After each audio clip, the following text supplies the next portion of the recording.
So in this module, we'll look at an overview of storage as it relates specifically to virtual machines.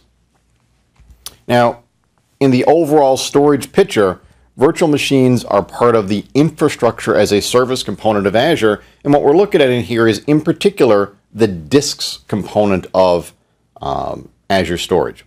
So disks are how virtual machines store their VHD files, whether it's premium, whether it's standard, whether it's managed or unmanaged.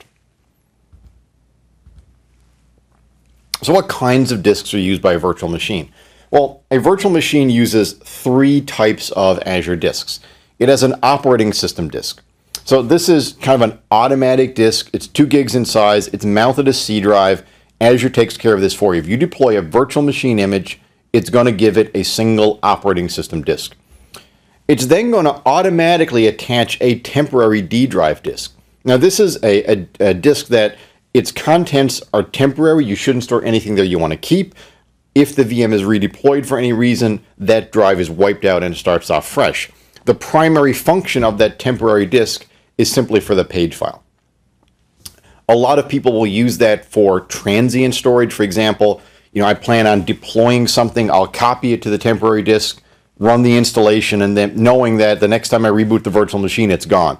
So that way I'm not worrying about, artificially bloating or inflating my disks with something that I only want there for a short period of time or for something that's temporary. The next one are what are called data disks. And so this is kind of the meat of the virtual machine.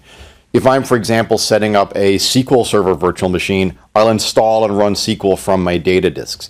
Data disks are where I'm going to get my data size or my disk size, but also my performance. So the data disks can be very large, they can be very fast, there can be many of them depending on the size of the VM that you choose. So as an example, they're VHD for application data. They can be up to 4 gigs in size, and then the number of disks that's available is determined by the virtual machine or the size of the virtual machine you choose. A smaller size VM might only support 2 data disks. Larger size virtual machines might support 32 or 128 data disks. When you choose your data disk, you're going to choose what type of data disk you want. Now, the choices you have are standard premium, and this is going to be the type of storage your VHD is going to be on, and then managed or unmanaged, which is going to determine the amount of administrative overhead and also some of the technical limitations that govern how many disks you have, how they're laid out, how they're backed up, and how well they perform. So this little table right here is kind of the key decision matrix you've got to make when you deploy a virtual machine and you're making decisions around the VHDs. So to begin, let's look at standard versus premium storage. Now with standard storage, as of August 20th, 2017, you have a max IOPS per account of 50,000. So if you have a single storage account, doesn't matter how you manipulate things, you can only have up to 50,000 IOPS total. And then with disks, you can have up to 100 disks. So 50,000 IOPS and 100 disks. Might seem like a lot. If you have a very, very high level workload, that might not necessarily be enough. And keep in mind as well that this is hard drive or spinning disk based storage. If you choose a premium storage account, you can have up to 35 terabytes of storage per account. You can have up to 10 terabytes of snapshots and up to 50 gigabit per second of storage bandwidth. There's no limit on the number of disks you can have, and there's no limit on the number of IOPS that you can have within those disks. So premium storage is literally what it sounds like. This is premium storage. So one of the questions a lot of people wind up asking is, what do I typically use for standard? If you have, for example, a web server, and that web server is a compute-centric web server, it doesn't do a lot of read and write to disk, it's a great candidate for standard storage. A domain controller is a great candidate for standard storage. Again, anything that's not I/O or disk intensive. Anything that is, such as, for example, batch processing, things like running SQL Server at a virtual machine, you definitely want to be looking at premium storage. If you're running a file server as a virtual machine, you definitely want to be looking at premium storage. So we then come to managed versus unmanaged disks. Now, the difference here is with unmanaged disks, it's up to you, the administrator, to do things like replication, to optimize disks for performance, and to make sure that the disks are actually kept secure. For managed disks, Azure does all of this for you. Okay? With unmanaged disks, you create a storage account, you put those disks in a storage account. You then govern access to those disks using role-based access control, tagging, or locking at the storage account level. So you may wind up with, if you have a lot of virtual machines and you need to separate everything, many storage accounts. And this can be could be a challenge for management. If I've got 20 virtual machines and then 20 different storage accounts. For managed disks, Azure does all the management for you, and you see the disks as an entity. So you just simply see the disks when you look at the properties of a VM.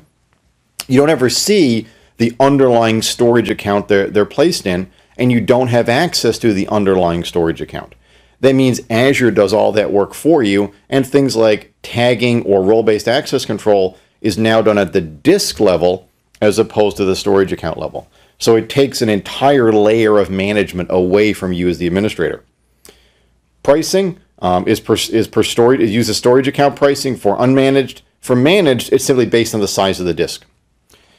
How you place the storage account, what regions, and how you replicate it. With managed, you do all that work. With unmanaged, you do all the work. With managed, Azure does that for you. And then finally, for accessibility, for unmanaged disks, you can use the storage account data to get access to the actual VHD files. With managed disks, you have to export those VHD files, and at that point, Azure generates a one-time key, and you're able to export the disk.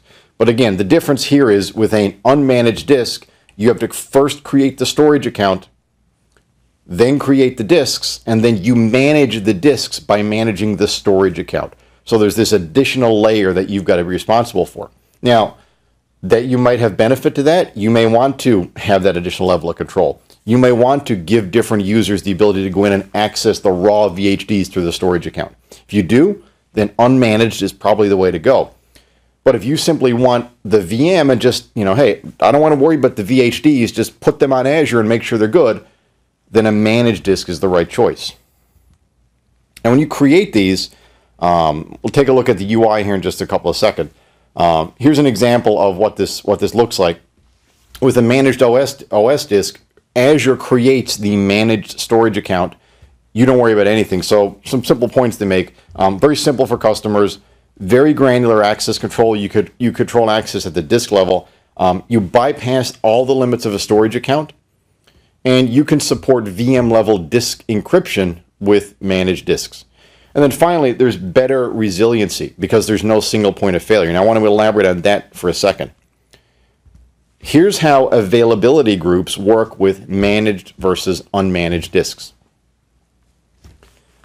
When you set up an availability set and you assign that to a virtual machine, that virtual machine is going to be using a storage account. The storage account is going to be in its own availability set. If you have one storage account and you put that one storage account in an availability set, and you put all your VHDs from multiple virtual machines in that one storage account, that storage account becomes a single point of failure that can take down all your virtual machines. The only way around that is multiple storage accounts with multiple availability sets. So this is a simple example right here of what this would look like, in the case of a VM scale set. VM scale set is going to use one single storage account. The storage account becomes a single point of failure because it's its own fault domain, because it's in its own availability set. With managed disks, every single disk is in the same fault domain as the virtual machine itself, even in the case of things like scale sets. So any given storage account failure doesn't affect all the VHDs because they're all maintained in separate storage accounts that Azure manages for you. And then the customer, being you, has no access to that storage account.